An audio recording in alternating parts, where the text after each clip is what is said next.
कि भाई आपने जो वादा किया कि गरीब किसान का आय दुगना हो, वो क्यों नहीं हुआ? हमें उसका हिसाब चाहिए।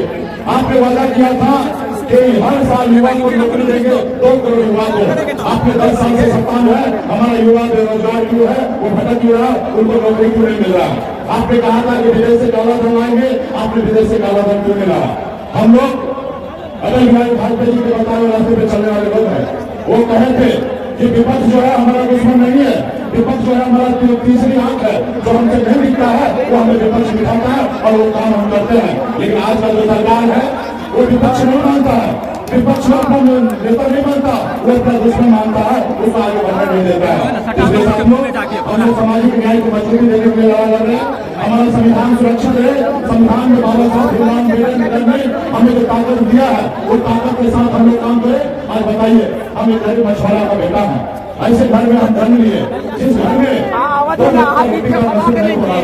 हम गरीबी से छूटते हुए 18 साल की उम्र में बॉम्बे जैसे शहर चले गए, वहाँ पे मजदूरी करने के लिए 900 रुपये महीने पे मैं नौकरी करता था और वहाँ पे मेहनत के दम पर मुंबई जैसे शहर में मैंने झंडा लगा दिया, एक बेहतर जिंदगी जीना था। उसके बाद मैंने देखा कि लोग चांद पे घर बनाने के लिए सोच रहा है, लेकिन धरती पर हमारे लोगों के लिए रहने के लिए घर नहीं है।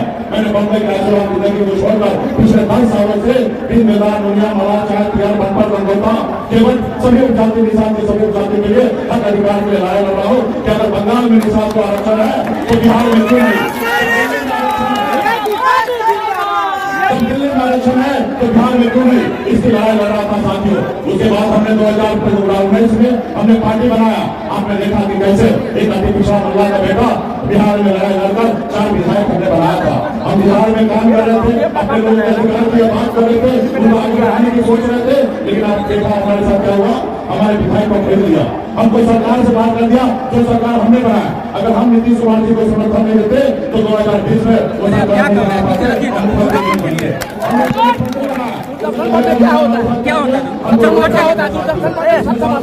हम लोगों को लड़ाई लड़ना अपने अधिकार के लिए। लोग कहते हैं हम तो खुद अति हमारा समाज अति पिछड़ा समाज एक टिकट मांगने के लिए अपनी पूरी जिंदगी बिता देता था, एक टिकट नसीब नहीं होता था। आज मल्ला का बेटा अति पिछड़ा का बेटा टिकट मांगता नहीं है, टिकट मांगता है। ये हमारी आपको लेना है कि आपको लीडर चाहिए कि लॉर्डर चाहिए। आज अपने हक अधिकार के लिए संघर्ष करने वाले लोग हैं। अगर बड़े लोगों का जयकारा करता तो मैं भी बिहार में मंत्री बना रहता, बड़े ऊंचे पहाड़ों पर चला जा रहता।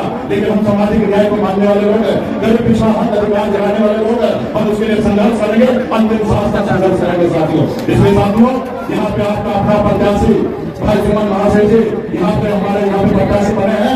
आप इनको भारी मतों से विजय बनाइए। यहाँ पे लेडीज पास साफ है, मजबूती से गठबंधन को उम्मीदवार है, इनको विजय बनाइए ताकि अति पिछड़ा आवाज दिल्ली तक मुझे बिहार में अगला हम लोग भाई तेजस्वी प्रसाद यादव जी के नेतृत्व में अगला सरकार बनाएंगे और बिहार में जो हमारे 5 लाख से अधिक युवा को नौकरी दिए हैं, ये सिलसिला आने वाले समय में चलता रहेगा और आगे आने वाले समय में लाखों लाख युवा को बिहार से लेकर दिल्ली तक सरकारी नौकरी मिलेगा साथियों। यही अपील करने के लिए आए हैं। अपना वोट को मजबूती से अपने पार्टी अपने दल गठबंधन के साथ आइए और हम लोगों का हाथ को मजबूत कीजिए। लालू प्रसाद जी के विचारधारा को हम लोग ठंडा उठा के आगे बढ़े हैं।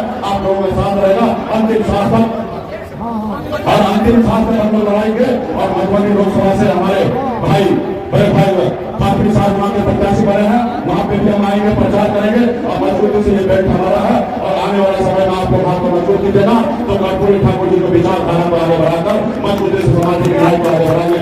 बहुत बहुत धन्यवाद सभी साथियों को। मिला इसलिए आप लोगों का व्यवस्थित हुआ है। आने वाले समय में हमारे प्रत्याशी को ध्यान रखेंगे और हम लोग भी ध्यान रखेंगे। बहुत बहुत